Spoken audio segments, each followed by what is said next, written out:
देश के आप लोगों के बीच में पहुंचे।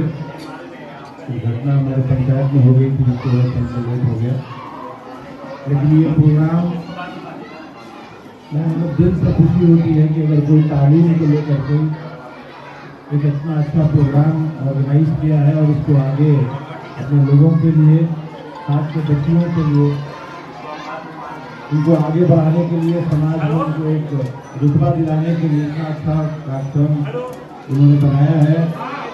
तालीम का तो आप जानते ही हैं कि क्या अहमियत है, हर धर्म में है, हर मजहब में, हमारे मजहब में भी है।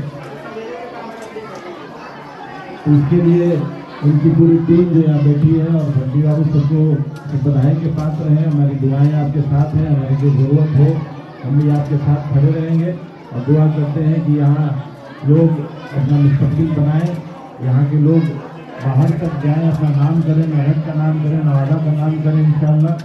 और हम अपने यहाँ जब ये प्रोग्राम किए थे तो एक हमने स्लोगन दिया था कि पढ़ेगा गोविंदपुर तो बढ़ेगा गोविंदपुर।